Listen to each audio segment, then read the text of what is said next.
কিছু সময়ৰ পাছতে আসাম ট্ৰিবিউনৰ কাৰ্যালয়লৈ লৈ যোৱা হ'ব তেখেতৰ নশ্বৰৰ দেহ তাৰপিছতে সাহিত্য সভাৰ কাৰ্যালয় আৰু শেষত নৱগ্ৰহ শ্মশানত ৰাজ্যিক মৰ্যাদাৰে সম্পন্ন কৰা হ'ব তেওঁৰ শেষকৃত্য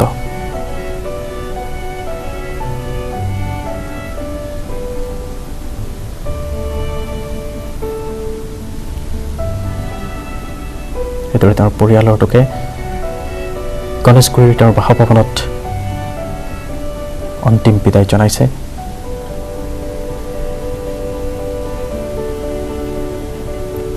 তেওঁৰ শিতানত বহি লৈ উচু পিছে মনত কৰিছে পাৰ কৰা সময়বোৰ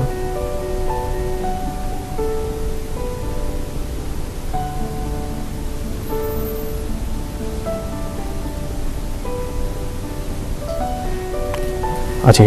কাহানিও উভতি নহাৰ বাটেৰে গ'লগৈ প্ৰিয় ব্যক্তিজন কৰোণাৰ কালগ্ৰাসে আমাৰ মাজৰ পৰা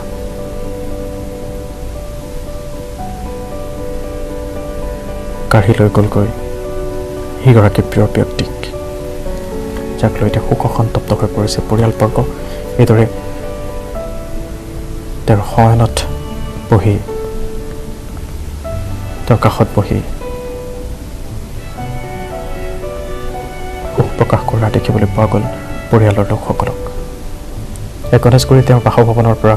পোনপটীয়া সম্প্ৰচাৰ নিউজ 18ৰ দৰ্শকসকলক আমি আগবঢ়াইছোঁ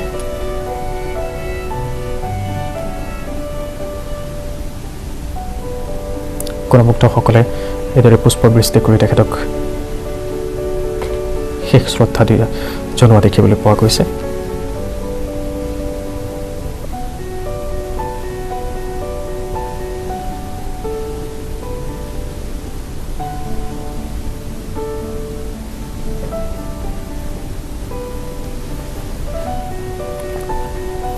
কিছু সময়ৰ পাছতেই তেওঁৰ নশ্বৰৰ দেহ লৈ যোৱা হ'ব আসাম ট্ৰিবিউনৰ কাৰ্যালয়লৈ তাৰ পাছতে অসম সাহিত্য সভাৰ কাৰ্যালয় আৰু বিয়লি 5:30 নৱগ্ৰহ শ্মশানত সম্পন্ন কৰা হ'ব তেওঁৰ শেষকৃত্য ৰাজ্যিক মৰ্যাদাৰে শেষকৃত্য সম্পন্ন কৰা হ'ব নৱগ্ৰহ শ্মশানত যশস্বী সাহিত্যিক লক্ষ্মীনন্দন বৰাৰ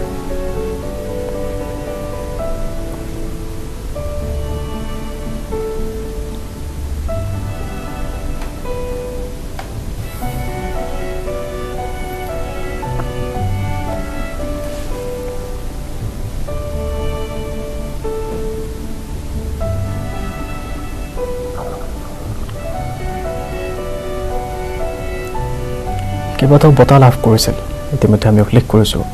টিভি স্ক্ৰীণতো ফ্লেছ হৈ আছে দৃশ্য কেইবাটাও বঁটা কেইবাটাও সন্মান তেওঁ লাভ কৰিছিল 2015 চনত তেওঁ পদ্মশ্ৰী সন্মানো লাভ কৰিছিল জীৱনজোৰা সাধনা বঁটা সাহিত্য অকাডেমী বঁটা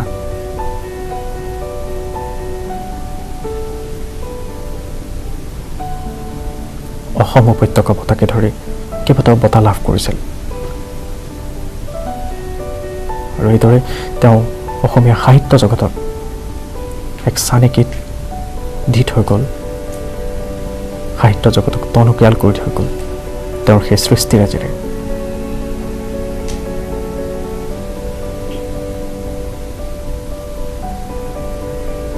অসম সাহিত্য সভাৰ প্ৰাক্তন সভাপতিও আছিল তেখেত সেয়া যে অসম সাহিত্য সভাৰ পতাকা অৰ্ধনমিত ৰখা হৈছে তেওঁ অসম প্ৰকাশন পৰিষদৰ অধ্যক্ষ হিচাপে কাৰ্যনিৰ্বাহ কৰিছিল ৰামধেনু আলোচনীতো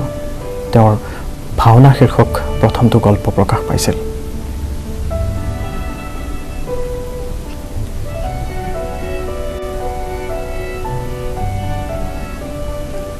তেওঁ লিখি যোৱা বহু লেখাই এতিয়াও মনত চানেকি তোলে এতিয়াও সকলোৰে মুখে মুখে তেওঁ লিখা গ্ৰন্থসমূহ দৃষ্টিৰূপা নিশাৰ পূৰবী গঙা চিলনীৰ পাখি আবেশ ইন্দ্ৰজাল মাটিত মেঘৰ চান বিশেষে ৰাতি আকৌ শৰাইঘাট জাকেৰি নাহিকে উপাম সেহি অনুৰাগ পাতাল ভৈৰৱী কাল ডিঙৰাৰে পাল মৎস্যকন্যা প্ৰেয়সী শেষী গুণনিধি কায়কল্প আদি লেখাসমূহ এতিয়াও চহকী কৰিছে আমাৰ সাহিত্য জগতক অসমীয়া সাহিত্য জগতক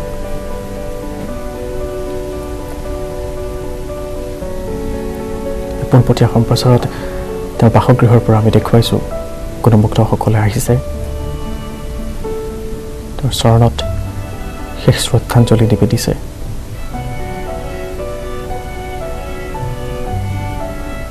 যশস্বী সাহিত্যিকগৰাকীৰ 1932 চনৰ 15 জুনত নগাঁৱৰ কুজিদাহ গাঁৱৰ হাতীচুঙত জন্ম লাভ কৰিছিল আৰু আজি এক্সেল কেয়াৰ হাস্পতালত চিকিৎসাধীন অৱস্থাত 11 বজাত তেওঁৰ মৃত্যু হয় তেওঁ কটন কলেজৰ পদাৰ্থ বিজ্ঞানত স্নাতক ডিগ্ৰী লাভ কৰিছিল কলকাতাৰ প্ৰেচিডেন্সি কলেজৰ পৰা স্নাতকোত্তৰ ডিগ্ৰী লাভ কৰিছিল তেখেতে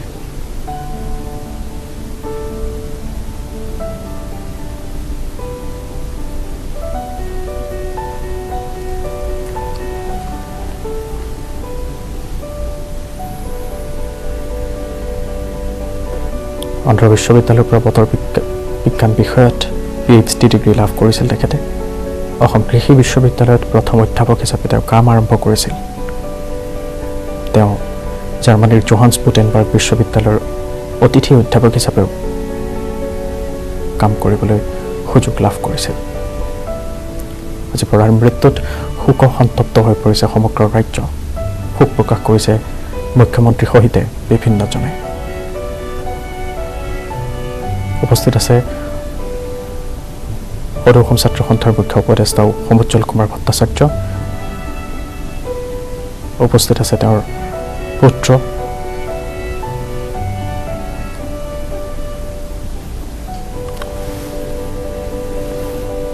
কিছু সময়ৰ পাছতে আছাম ট্ৰিবিউনৰ কাৰ্যালয়লৈ লৈ যোৱা হ'ব তেওঁৰ নশ্বৰ দেহ তাৰপিছতে অসম সাহিত্য সভাৰ কাৰ্যালয়লৈ আৰু তাৰ পৰাই পোনে পোনে নৱগ্ৰহ শ্মশানলৈ লৈ যোৱা হ'ব তেওঁৰ নশ্বৰ দেহ আৰু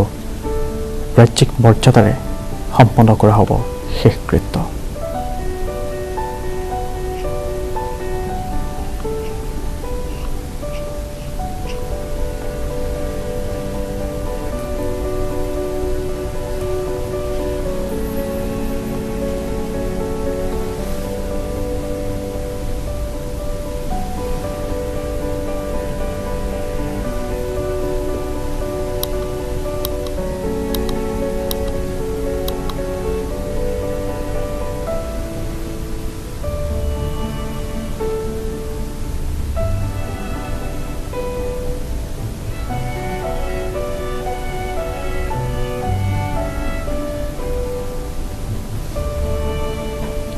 গণেশগুৰিৰ নিজা বাসনৰ ভৱনৰ পৰা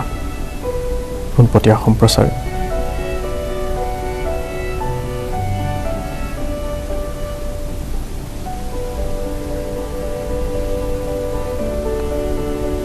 হেৰুৱা ককা দেউতা স্বামীৰ কাষত এদৰে শোকত ম্ৰিয়মান হৈ পৰিছে পৰিয়ালবৰ্গ ম্ৰিয়মান হৈ পৰিছে গুণমুগ্ধ উপস্থিত হৈছেহি জনৰ পাছত আঞ্চলকৈ লোক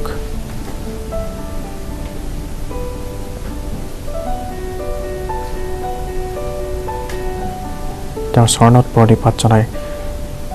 এদৰে শেষবাৰৰ বাবে বিদায় জনাইছেহি গুণমুগ্ধসকলে যশস্বী সাহিত্যিক লক্ষ্মীনন্দন বৰাৰ এক্সেল কেয়াৰ হাস্পতালত মৃত্যু হোৱাৰ খবৰে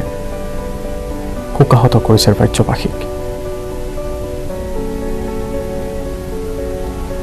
কিছুদিন পূৰ্বে তেওঁ কোভিডত আক্ৰান্ত হৈছিল কিন্তু 3 দিন পূৰ্বে নেগেটিভ হৈছিল তেওঁৰ ৰিপৰ্ট নেগেটিভ আহিছিল স্বাস্থ্যৰ অৱস্থা উন্নত নোহোৱাত তেওঁক এক্সেল কেয়াৰত ভৰ্তি কৰোৱা হৈছিল 11 বজাত শেষ নিশ্বাস ত্যাগ কৰে সাহিত্যিকগৰাকীৰ মৃত্যুত মুখ্যমন্ত্ৰীৰ শোক প্ৰকাশ ৰাজ্যিক মৰ্যাদাৰে শেষকৃত্য সম্পন্ন কৰা হ'ব আজি নৱগ্ৰহ শ্মশানত। অসম সাহিত্য সভাৰ প্ৰাক্তন সভাপতি আছিল তেওঁ। সম্প্ৰতি তেওঁ মাহেকীয়া আলোচনী গৰিয়সীৰ সম্পাদক পদতো আছিল।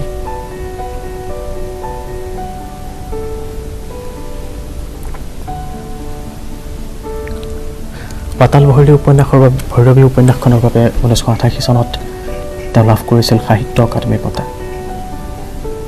2004 চনত অসম উপত্যকা বঁটা লাভ কৰিছিল বৰাই। 2008 চনত কায়কল্প উপন্যাসখনৰ বাবে তেওঁ সৰস্বতী সন্মান প্ৰদান কৰা হৈছে।